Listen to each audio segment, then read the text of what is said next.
Lula pede fim do tarifaço e Trump diz que os dois países vão se dar bem juntos. O que se sabe da conversa?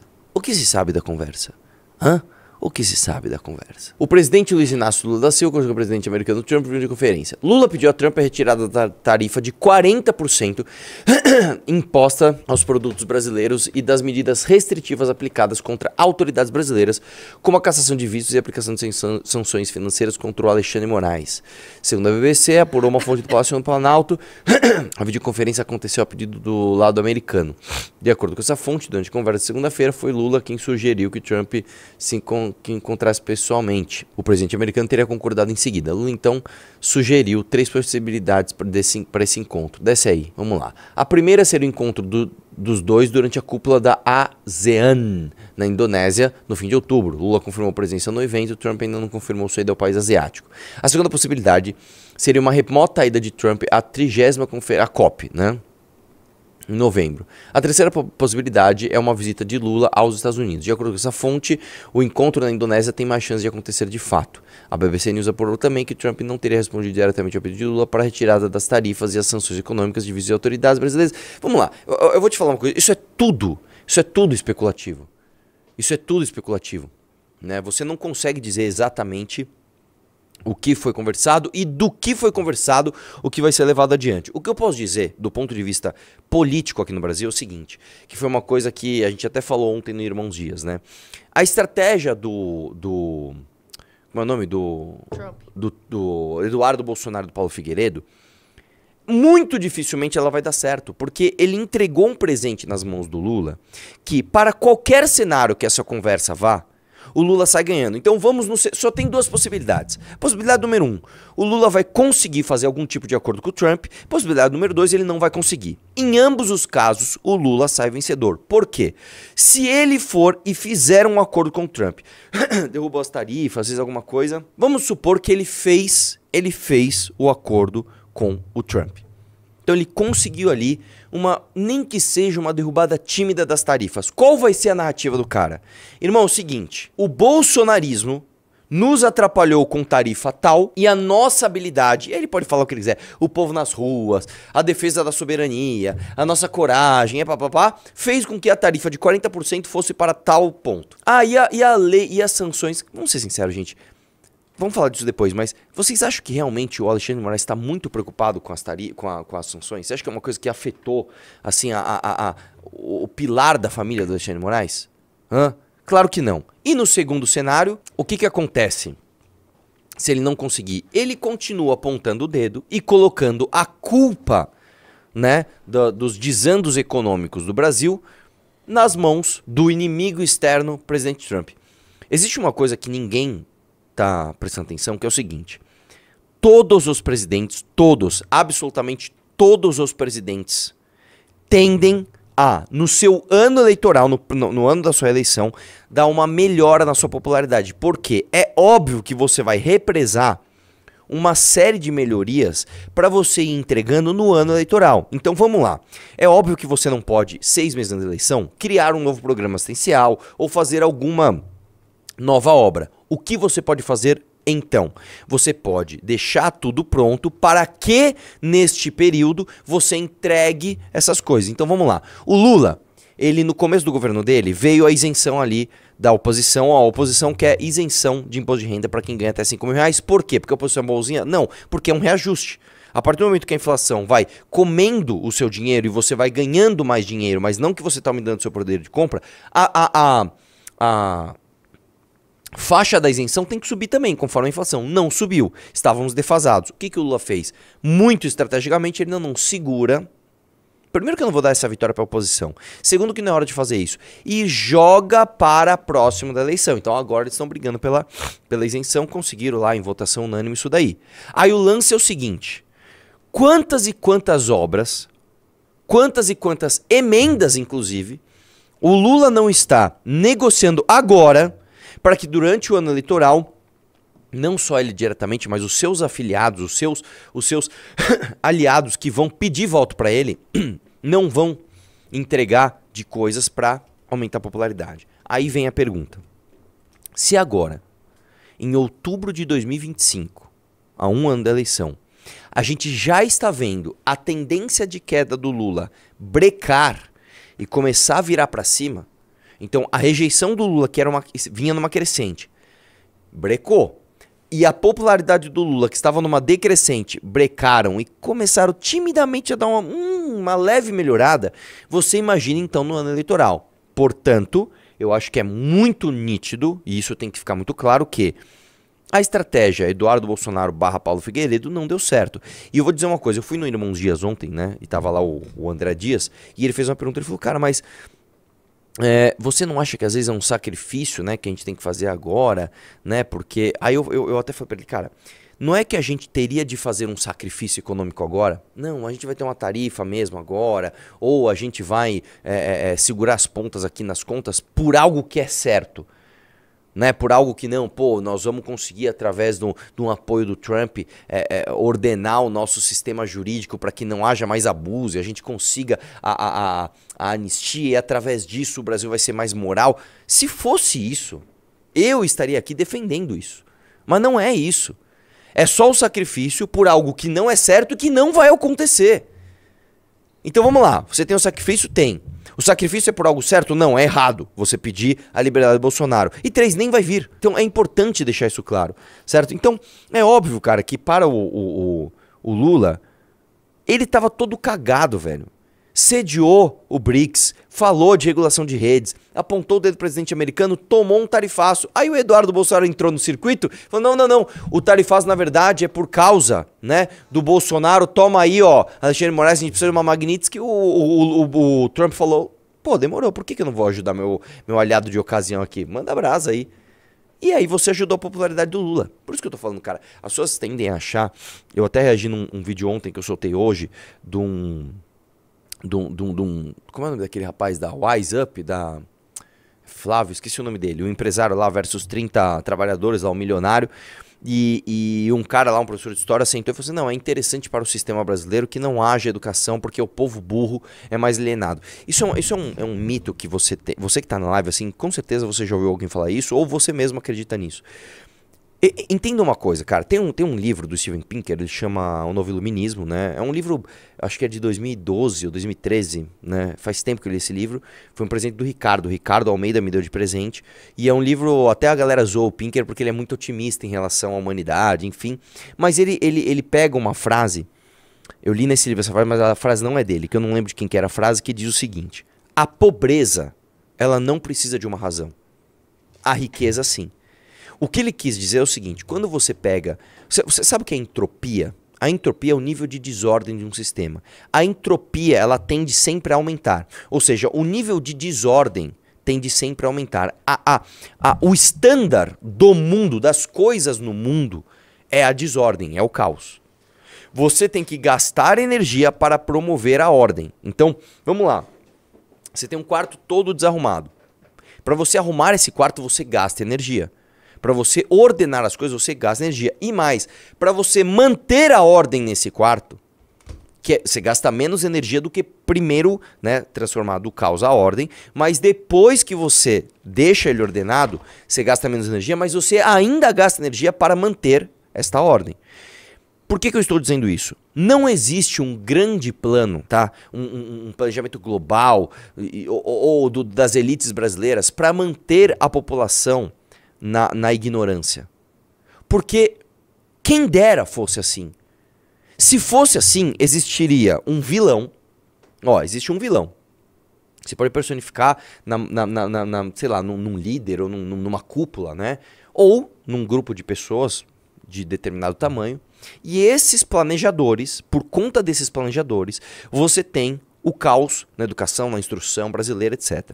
Que é uma tese comunista, inclusive. Não, o sucateamento da educação brasileira está a serviço dos neoliberais que querem um sistema privado de ensino, porque eles ganham dinheiro com isso. Isso não é verdade. Isto não é verdade. Quem dera fosse, porque seria muito mais fácil de combater. O problema é, o caos, a desordem, ele surge naturalmente. É a tendência humana ir à desordem. Então, por que nós temos tantas pessoas burras e alienadas no Brasil? Porque é o estado natural das coisas. Entendeu? Por que você tem tanta pobreza no Brasil? Porque é o estado natural das coisas. Você não precisa de esforço para gerar a pobreza. A pobreza não precisa de uma causa, não precisa de uma razão. Para você gerar riqueza, sim. Para você gerar ordem, sim. Inclusive, eu tava vendo uma vez, cara, um dos documentários mais gostosos que eu vi de assistir, que era do National Geographic, que eles iam fazendo ali como é que fala? Os resumos das décadas, né? Então tinha lá a década de 50, a década de 60, tarará. E eu lembro que no começo, no resumo do documentário da década de 80, uma das coisas que mais pegou foi a ampliação da diversidade de entretenimento. Então, se você pega, por exemplo, uma criança dos anos 70... Uma criança dos anos 70, ela tinha muito poucos brinquedos. E todas as crianças tinham os mesmos brinquedos. Então você tinha lá, ou um brinquedo meio universal, que era tipo, sei lá, aquele como é bilboquê, é o nome daquela parada? Que você joga a bolinha na paradinha, aquele bonequinho que você aperta ele dá uma cambalhota, ou uma boneca meio standard para as meninas, ou um carrinho de madeira, ou um brinquedo local que emulava um brinquedo desses. Então, puta, tem um brinquedo que era super famoso, sei lá, um carrinho de... Beyblade e o peão. Esses brinquedos eles são baratos, né? Mas, por exemplo, se você pegasse Beyblade é caro, tá? Não, Beyblade é um brinquedo novo, mas tô falando assim, você pega, por exemplo, um brinquedo dos anos 70, um caminhãozinho de madeira super famoso, Então, às vezes a criança não conseguia comprar aquilo, o pai ou o vizinho, você pegava um marceneiro, ele emulava aquele mesmo brinquedo. Nos anos 80 você começou a ter uma variedade de brincadeiras, e um dos jogos que apareceu foi muito louco, porque foi o Tetris, que a história do Tetris, ela vem da União Soviética, né? Um cara quem inventou o Tetris era um cara da União Soviética, e eu não lembro agora quem do Ocidente viajou para a União Soviética, conheceu o cara, entendeu o jogo, falou, cara, esse jogo ele vai fazer muito sucesso, e trouxe o jogo para o Ocidente e o jogo explodiu. E aí eu tinha um psicólogo explicando por que o Tetris fez tanto sucesso, porque você tem, e é óbvio, você vai falar, hoje eu não vejo tanta graça em jogar Tetris, é óbvio, cara, o Tetris não é mais uma novidade. Quando você acessa uma sensação pela primeira vez, ou uma experiência pela primeira vez, ela se torna muito mais viciante, né, principalmente se ela for uma novidade mundial, do que você acessar ela pela 40ª vez, certo? Então o Tetris se tornou uma febre mundial porque, psicologicamente, o que acontece é, você tem uma sensação de ordenamento do caos. Então você vai organizando aquelas pecinhas e você vai formando pontos, e é uma sensação similar a quando você arruma o teu quarto. Né? Psicologicamente, você ficar jogando Tetris é como se você ficasse o tempo todo arrumando o seu quarto e tendo aquela sensação, puta, meu quarto tá arrumado. Por que eu estou dizendo tudo isso? Tá? Porque, de fato, nós seres humanos somos máquinas de tentar transformar caos em ordem. Entendeu? É isso que a gente tende a querer fazer o tempo todo. Então entenda, o nosso mundo que hoje é muito ordenado, né? Você acorda, você tem um teto, você sei lá, não tá chovendo e você, né, se você for uma pessoa minimamente com condições de vida, você não tá passando fome, passando frio, não, cara, você acorda, você tem um teto, você aperta o botão, acende a luz, você tem um banheiro para você usar, você toma banho, você come, você sai para trabalhar, você tem um meio de transporte. Este ordenamento não é o estándar da natureza. Entendeu? Então eu tô dizendo tudo isso porque as pessoas tendem a reduzir tudo a grandes planejadores de caos mundial. E não, o caos na verdade é onde você naturalmente está. E aí a sua natureza humana é transformar esse caos em ordem, tá? Por que eu cheguei nisso, cara? Qual era a notícia original? Eu tava falando de encontro do Trump com o Lula. Tá. Por que eu estou dizendo tudo isso? Porque é óbvio, cara, que se você tem uma situação econômica caótica no Brasil e você tem o Lula tendo a possibilidade de, em vez de tentar consertar tudo, apontar um grande causador para isso, que é quase um clichê, velho. Você vai falar com qualquer defensor de Cuba, mas o embargo. Você vai falar de qualquer pessoa aponta o dedo para um inimigo maior. Você deu essa possibilidade pro Lula. Ele estava encurralado. Irmão, você tá no caos, velho. Você está fazendo uma COP30 que é uma vergonha pro mundo inteiro. Você está fazendo declarações ao sediar o BRICS que estão atrapalhando a sua economia. A sua economia tá horrível. Puta, aí o Eduardo Valé apresenta... Não, cara, faz o seguinte, ó. Põe a culpa em nós.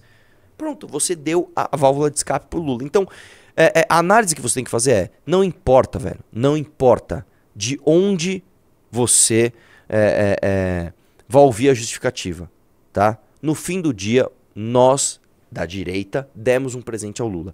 Vamos lá, o presidente Donald Trump e o presidente do Brasil, Luiz Inácio Lula da Silva, tiveram uma conversa por telefone, nós nos conhecemos, gostamos um do outro e tivemos uma ótima conversa. Sim, vamos começar a fazer negócios, né? Que outra coisa também, tá? Gente, assim, você já percebeu um padrão aqui, né? O Trump, ele sempre faz isso. Primeiro ele hostiliza, primeiro ele, quem manda aqui é nós, você tá sendo injusto comigo, e pá. Depois ele abre para um diálogo. É um teatro, tá? É um teatro. Ele vem da origem dele de ser um empresário negociador. É que assim, cara, quando você extrapola o teatro, fica muito claro. Mas, até o vídeo que eu é uma estratégia de negócio levada ao extremo. Só que aí passou, ela passa a medida. Mas novamente, e principalmente no Ocidente, as pessoas são burras e apaixonadas por figuras políticas que fazem esse tipo de coisa.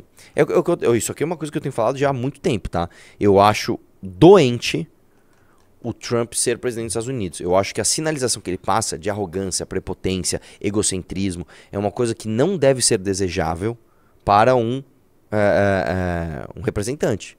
Tá? Então, pra mim, o Trump ser isso, cara, e ser o presidente dos Estados Unidos é uma doença do Ocidente. O Ocidente está doente, tá? Pra mim tá muito claro, o Ocidente está doente, tá? Põe o vídeo aí dele. Well, I had a great talk with the president of Brazil, who's a good man. I met him actually at the United Nations. I was going up to make a speech and I didn't have a teleprompter. I was walking up to my teleprompter. I said, I don't have a teleprompter.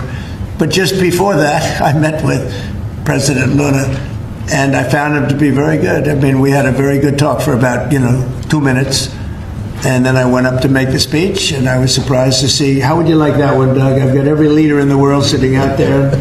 Well, I had a great talk. Tá bom, próximo. Mas eu acho que também é uma... Olha o biquinho dele. Parou bem no biquinho dele. É uma parte da estratégia dele, ele meio que entender que o Lula é um tonto, e aí ele taca pedra e depois ele passa a mão e fala assim, olha, foi você que conquistou esse carinho, olha como você é legal, como você é simpático, eu gostei de você porque você é muito legal. E aí ele sente que é uma conquista própria, na verdade não era a estratégia. Mas isso não é nem com Lula, ele fez com todo mundo. Sim, mas com alguns dá certo e outros não. Mas não acho que o Lula também cai nesse papo. O Lula agora ele tá bem, cara.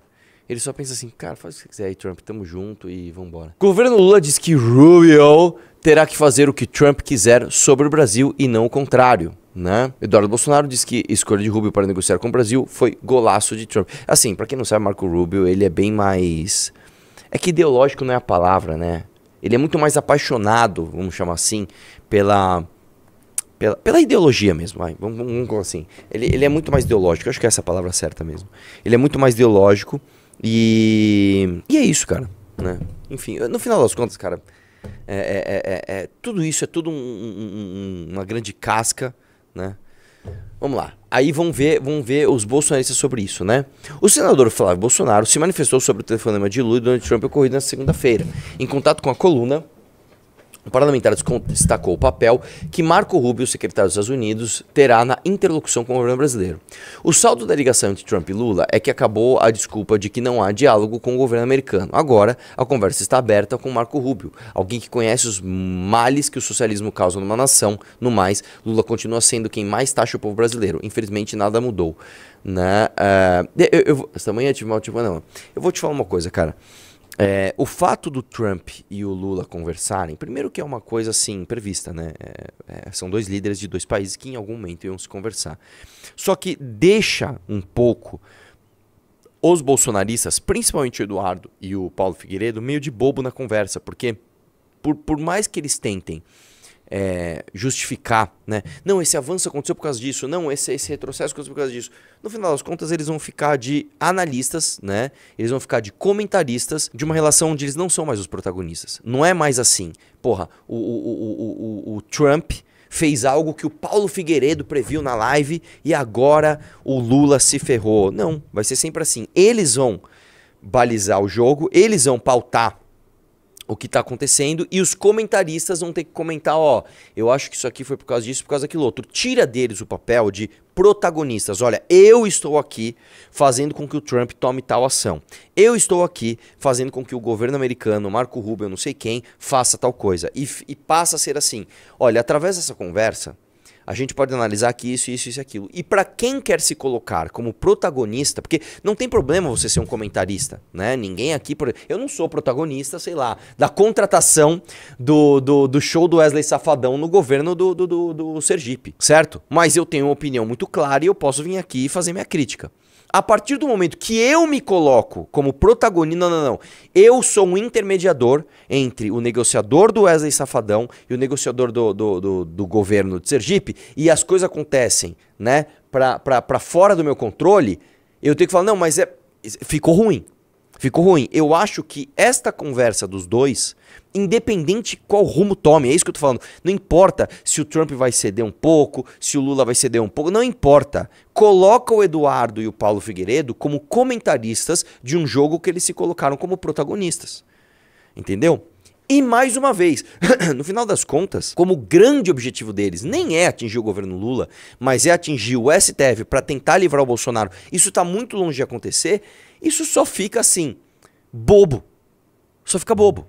Porque no final das contas é o seguinte, gente, vamos lá, vamos tentar entender o seguinte. Imagina que você é o Eduardo Bolsonaro e você tá colocando todas as suas fichas, tudo o que você pode, para salvar o seu pai da prisão. É mais provável que você consiga ou que você não consiga? É mais provável que você não consiga. E aí, meu? Fica estranho. Como eu te falo, no Brasil, cara, tudo pode acontecer, tá?